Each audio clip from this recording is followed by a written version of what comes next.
Good morning dear students. Gayatri Vidya Mandir Uchch माध्यमिक विद्यालय सांसद के यूट्यूब चैनल पर आप सभी का पुनः हार्दिक स्वागत है। आज हम 8वीं क्लास विज्ञान विषय का 14 पार्ट डिस्कस कर रहे हैं। इस पार्ट पर आज अपना विषय चौथा है। टॉपिक आपका दे रखा है विद्युत रसायन की विद्युत धारा की रासायनिक इफेक्ट। इस पाठ के अंदर आज का अपना बिंदु है वो विद्युत धारा का चुंबकीय इफेक्ट। कि आप देखते हैं कि विद्युत क्या है, किस प्रकार से इसके अलग अलग प्रकार के इफेक्ट होते हैं। अलग अलग प्रकार की अलग अलग विद्युत धारा संचालन के अकॉर्डिंग को अलग अलग कैटेगरी डिवाइड कर रखा है और द्रवों में किस प्रकार से विद्युत का संचालन होता है। तो काफी चीजों को अपने डिस्कस भी किया और समझा भी है। और उसके बाद में विद्युत धारा के उसमें इफेक्ट को आपने पिछले वीडियो लेक्चर के माध्यम से देखा था कि विभिन्न प्रकार के घरों में काम आने वाली सामग्री है जिसमें विद्युत धारा की उसमें प्रभाव के अकॉर्डिंग वो कार्य करती हुई देखी जाती है। जैसे हीटर है, प्रेस है, बल्ब है, उसके बाद में घरों में लगने वाले फ्यूज है, ओवन है। तो कई प्रकार के ऐसे उपकरण होते हैं जो विद्युत धारा के उसमें इफेक्ट के अकॉर्डिंग कार्य करते हुए देखे जाते हैं। तो आप जनरली काफी चीजों को आप जानते भी। तो आज अपन पढ़ने जा रहे हैं विद्युत धारा की चुंबकीय प्रभाव, magnetic effects of electrical currents. देखिए क्या प्रोसेस होता है, इसको अपन किस प्रकार से आइडेंटिफाई करते हैं कि कोई भी पदार्थ ले रखा है वो उसमें विद्युत धारा प्रवाहित करने पर वो एक चुंबक की तरह भी व्यवहार करता हुआ देखा जाता है। किस प्रकार से चुंबकीय व्यवहार प्रदर्शित करता हुआ देखा जाता है। तो इसके अंतर्गत आप देखोगे तो चुंबकीय आप देखते हैं घरों में लगने वाली विद्युत घंटी, आप बेल लगाते हैं घरों पे, जैसे बटन दबाते अपने आप टन टन टन की आवाज शुरू हो जाती। क्यों होती? तो उसमें इस इफेक्ट के अकॉर्डिंग कार्य होता हुआ देखा जाता है। उसके बाद में इंडिकेटर आप देखते हैं, जैसे आप धारा प्रवाहित की और इंडिकेटर संकेतक सूचना दर्शाना शुरू हो जाते हैं किस टाइप में लाइट करना, किस टाइप में नहीं होना। या फिर उसके उपरांत वो भी आप देख सकते हैं दिशा निर्देशक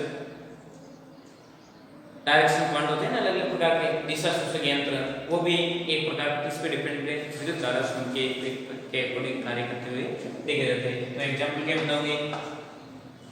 इस इफेक्ट पर आधारित एग्जाम्पल की बात करें तो आप एक तो बताओगे विद्युत घंटी, विद्युत घंटी। उसके बाद में दिशा निर्देशक, दिशा सूचक यंत्र, दिशा सूचक यंत्र। ये साथ साथ किस पर इफेक्ट आधारित घटना बताई जा रही है? विद्युत चुंबकीय इफेक्ट पर आधारित है। इसमें चुंबकीय प्रभाव उत्पन्न होता है और उसकी वजह से साथ साथ प्रोसेस देखा जाता है। तो देखिए किस प्रकार से क्या एक फिलामेंट्स को जनरेट करके आपके सामने रिप्रेजेंट करते हैं। तो उसमें किस प्रकार की प्रतिक्रिया होती है उसको देखिए। तो प्रयोग के द्वारा कि आप सर्वप्रथम क्या लीजिए, बैटरी लीजिए। क्या ले रखी है आपने? हाई प्रेशर हाई वोल्टेज की आपने क्या ले रखी है? बैटरी।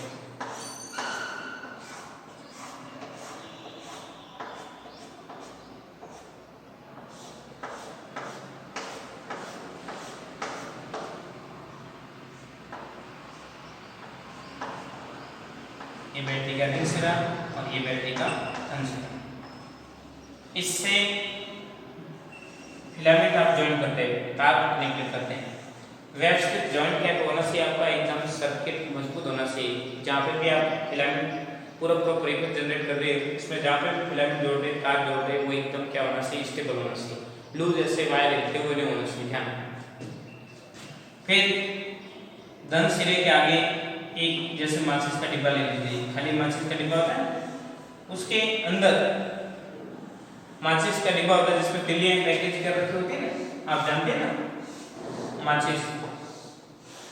और ये होता है पार का पैकेट कवर।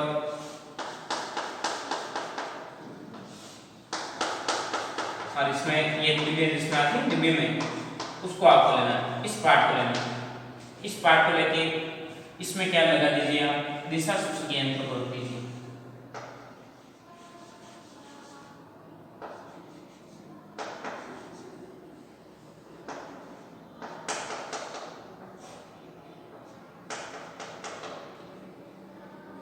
फिर इस तार को इसके ऊपर क्या करना है, लपेटना है,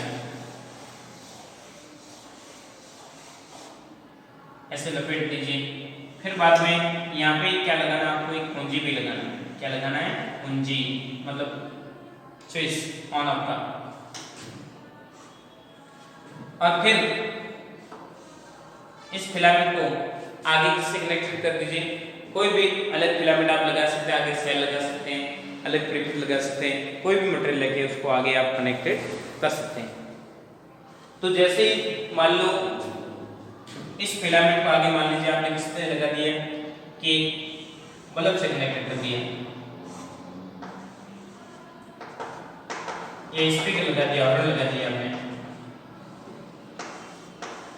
अब आपको देखने में क्या मिलेगा कि जिधर से करंट आएगा, जिस तरफ से इसमें करंट प्रवाह होता हुआ देखा जाएगा, उसके अकॉर्डिंग इसमें जो ये सुई लगा रखी होती है अंदर की, वो क्या करेगी, इंडिकेटर करेगी इधर से करंट आ रहा है, इधर से आ रहा है। तो उसको करंट प्रवाह की दिशा को आइडेंटिफाई करने का ये काम करता है दिशा सूचक यंत्र। तो इसके माध्यम से हम बता सकते हैं कि इसने कार्य किसके अकॉर्डिंग किया है कि मान लो करंट अपने इस पर लगाया भी नहीं, सिर्फ इसके ऊपर ही लपेटा है, तो भी इसमें अपने आप ऑटोमेटिकली क्या हो गया, इफेक्ट हो गया। और उसमें प्रभाव चुंबक, जैसे आप चुंबक की वस्तु के ऊपर चुंबक रखते हैं तो वस्तु अपने आप चुंबक की तरफ जंप करके सिकुड़ जाती है। क्यों सिकुड़ती, क्यों, आपने चुंबक तो आप उस वस्तु को थोड़ा टच किया, परंतु चुंबक में ऐसा गुण होता है जो पदार्थ को क्या करती है, अट्रैक्ट करने का काम करती है। तो सेम टू सेम विद्युत भी ऐसे होती है जो पदार्थों को अट्रैक्ट करने का काम करती है और उसको आकर्षित करती है, और उसके प्रवाह के अकॉर्डिंग ये दिशा सूचक यंत्र अपनी डायरेक्शन को क्या करता है, निरूपित करता हुआ देखा जाता है। तो ये जनरली आप जानते हैं करंट का प्रवाह पॉजिटिव से नेगेटिव और होता हुआ देखा जाता है। जैसे इसमें धारा प्रवाहित होगी और उसके अकॉर्डिंग आपको ये दिशा सूचक यंत्र बता देगा कि धारा इधर से इधर प्रवाहित होती हुई देखी जाती है, और इसके अकॉर्डिंग आप देखते हैं कि इसमें जो अंदर लग रखी होती है सुई, वो इंडिकेटर करती है कि इस तरफ से धारा आ रही है और इस तरफ बहती हुई देखी जाती है। तो इसी के अकॉर्डिंग आपके विद्युत घंटी, दिशा सूचक यंत्र, ये सारे एक मैग्नेटिक इफेक्ट की अकॉर्डिंग कार्य करते हुए देखे जाते हैं। ये बात जनरली आपके दिमाग में होने से, तभी आपने देखा होगा कभी कभार आप आसपास कई प्रकार की घटना सुनते हैं कि लाइट फॉल्ट होने का कई प्रोसेस होते हैं। थोड़ा सा भी आपके अर्थ या किसी के थोड़े से भी तारों के अपन संपर्क में आते ही ऑटोमेटिकली तार अपन को खींच लेते हैं। कारण क्या होता है कि उसमें विद्युत चुंबकीय इफेक्ट की वजह से अपन को अट्रैक्ट करता है, और उसकी वजह से कई बार झटके लगते हुए अपन देखे जाते हैं। तो ये बेसिकली बात है दिमाग में होनी चाहिए, दिमाग बात रहेगी। तो ये अलग अलग प्रकार के इफेक्ट के अकॉर्डिंग अपन इसमें आइडेंटिफाई करके न्यूट्रलाइजेशन कर सकते हैं कि ये प्रोसेस कहाँ से विद्युत धारा आ रही है, किधर जा रही है, क्या प्रोसेस होगा। तो ये विद्युत धारा चुंबकीय प्रभाव पर आधारित विद्युत घंटी, दिशा सूचक यंत्र, ये सारे इस इफेक्ट पर कार्य करते हुए देखे जाते हैं। तभी आपने देखा होगा घरों में जैसे ही बाहर घंटियाँ बजाते हैं तो ऑटोमेटिकली बटन दबाते ही बाहर आवाज़ सुनाई देती है। कारण क्या होता है, कारण यही मतलब उसमें विद्युत करंट प्रवाह होता है और करंट के अकॉर्डिंग उसमें टिन टिन टिन की आवाज़ आना शुरू हो जाती है। तो देखिए अब देखते हैं कई प्रकार के पदार्थ जिसमें विद्युत धारा का संचालन हो पाता है, नहीं हो पाता है, तो उसको अपन कंसिडर कर रहे हैं। जैसे द्रव्य पदार्थों की बात आपने की थी सेकेंड वीडियो लेक्चर के माध्यम से आपने देखा था कि विभिन्न प्रकार के द्रव्यों में भी विद्युत धारा संचालन होता हुआ देखा जाता है। तो अपन देखते हैं कि सभी द्रव्य पदार्थ हैं उसमें विद्युत धारा का संचालन होना कोई जरूरी नहीं है। तो देखिए किस प्रकार से अलग अलग प्रकार के द्रव्यों को अपन आइडेंटिफाई करते हैं और उसमें विद्युत धारा प्रवाहित होती है या नहीं होती है। और फिर बाद में इसके जस्ट बाद में आप देखोगे विद्युत धारा के रासायनिक इफेक्ट पर आधारित आपका टॉपिक अगला बिंदु मेंशन में जा रहा है। तो देखिए इससे पहले कुछ द्रव्यों के बारे में अपन स्टडी करने जा रहे हैं जिसमें विद्युत धारा प्रवाह को देखने जा रहे हैं। तो ये था आपके विद्युत धारा का चुंबकीय प्रभाव पर आधारित आपका टॉपिक।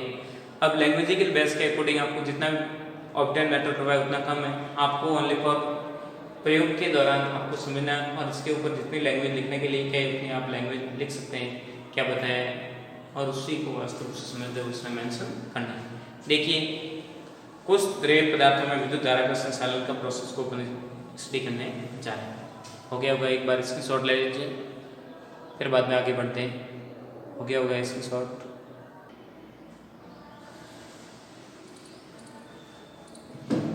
देखिए द्रवों की बात की जा रही है कि द्रव्य पदार्थों में विद्युत धारा का संचालन।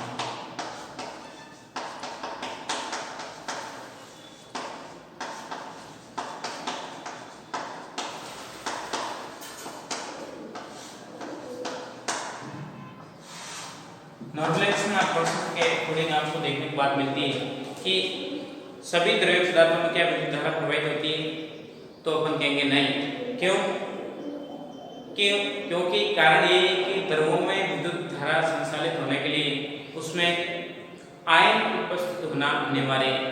आयन की अनुपस्थिति में विद्युत धारा प्रवाहित नहीं होगी। ये बात एक आप कंसिडर रखना, हमेशा ध्यान रखना, याद रखना कि द्रव्य पदार्थों में विद्युत धारा संचालन के लिए क्या आवश्यक है?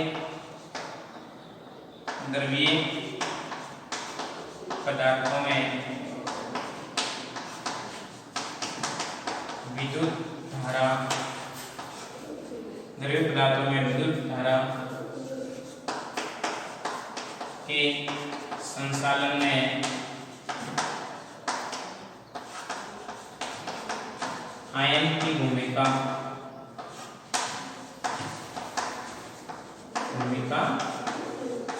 आवश्यक है।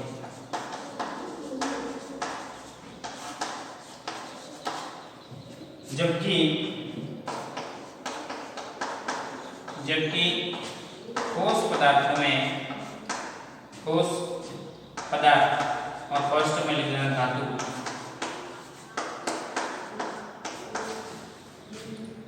में विद्युत संचालन के लिए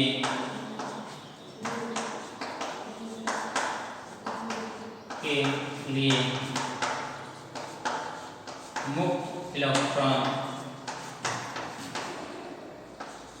उपस्थित होना अनिवार्य है।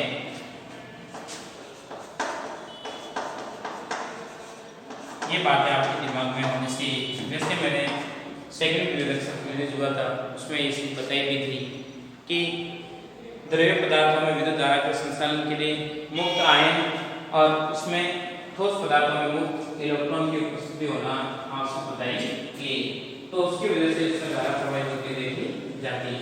तो ये बातें आपके दिमाग में कि किसकी वजह से इसमें धारा प्रवाहित होती है, क्यों होती है, तो ये सिंपल से टर्मोलॉजी दे रखी है, उसको आपको ध्यान में बात दें। अब देखिए सभी द्रव्य पदार्थों में विद्युत धारा प्रवाहित नहीं होती। जैसे बैटरी आपने लगा रखी है यहाँ पे,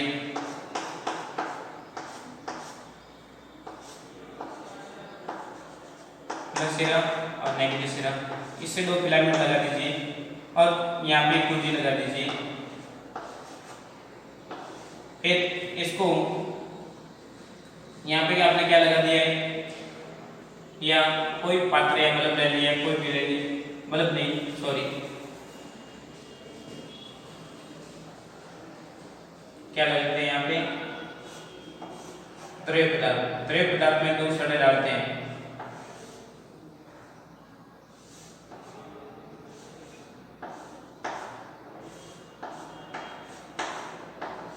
एक बीकर लेके उसमें दूध सड़े डालते हैं और फिर बाद में विद्युत धारा प्रवाहित होता है। प्रोसेस को अपन कंसीडर करते हैं टेस्टिंग के माध्यम से। यहाँ पे अमूल्य डायरेक्ट आपको लिक्विड में नहीं डालना है। थोड़ा सा डायग्राम स्केच बनाता हूँ ताकि आपको समझ में आ जाए।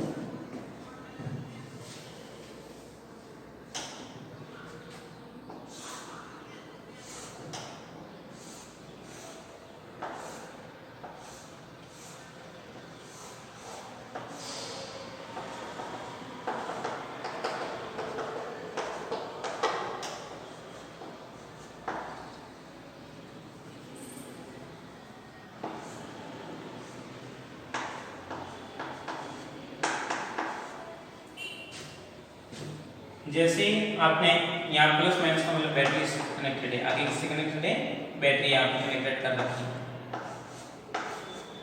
तो देखते हैं बैटरी जैसे फिलामेंट आपने लगा रखा और यहाँ पे द्रव्य पदार्थ लगा रखा है, उसमें धारा प्रवाहित करोगे और टेस्टर से चेक करोगे तो इसमें बल्ब प्रज्वलित हो रहा है तो इसमें विद्युत धारा प्रवाहित हो रही है, और नहीं निकल रहा है तो नहीं हो रही। तो आप जैसे अशुद्ध जल लोगे तो उसमें विद्युत धारा प्रवाहित नहीं होती। क्यों नहीं होती? आंसू जल आप हॉस्पिटल या प्रयोगशाला से प्राप्त करके उसमें विद्युत धारा प्रवाहित करोगे तो उसमें विद्युत धारा प्रवाहित नहीं होती, परंतु सामान्य जल में विद्युत धारा बहती है। क्यों? कारण यही है कि उसमें सामान्य जल में विभिन्न प्रकार के आयन घुलनशील होते हैं और उसकी वजह से उसमें विद्युत धारा बहती है, जबकि शुद्ध जल में आयन की अनुपस्थिति होने की वजह से उसमें धारा प्रवाहित नहीं होती। तब शुद्ध जल में अपन ने जैसे आंसू जल में जैसे नमक डिजोलेबल कर देते हैं और फिर बाद में धारा प्रवाहित करेंगे, धारा आसानी से प्रवाहित होती हुई देखी जाती है। तो अलग अलग प्रकार के द्रव्य पदार्थ होते हैं, जब तक द्रव्यों में मुक्त आयन उपस्थित नहीं होंगे तब तक उसमें धारा प्रवाहित होना कोई पॉसिबल है भी नहीं। ये बातें आपकी जनरली बातें दिमाग में होनी आवश्यक है कि धारा किस कारण प्रवाहित होती है, क्या है, क्या ट्रेंड है। तो इनको छोटे छोटे प्रकार के कॉन्सेप्ट बेस पे आपको कई पीछे प्रश्न उत्तर दे रखे हैं, उसको भी आप समझते रहिए। जो आपको समझ में आया तो वैसे मैं पार्ट पूरा होते आपको एक बार रिवाइज करवाऊँगा, फिर भी मतलब आप समय रखिए पीछे उस कॉन्सेप्ट बेस पे प्रश्न दे रखे उसको समझें और इसलिए करें। किसी भी प्रकार का कन्फ्यूजन या डाउट लग रहा है तो उसको डायरेक्ट डाल उसके उस चीज़ का समस्या समाधान कर सकते हैं। इंपॉर्टेंट बात है, गायत्री विद्या मंदिर यूट्यूब चैनल को आपने सब्सक्राइब नहीं किया, सब्सक्राइब करें, लाइक करें ताकि अपलोड होने वाले नए वीडियो तथा नया नोटिफिकेशन आपको मिलता रहेगा, ताकि आपकी पढ़ाई कंटिन्यू बनी रहे, घर पे रहे, सुरक्षित रहे, अपना काम करते रहे। थैंक यू, धन्यवाद, सो मच।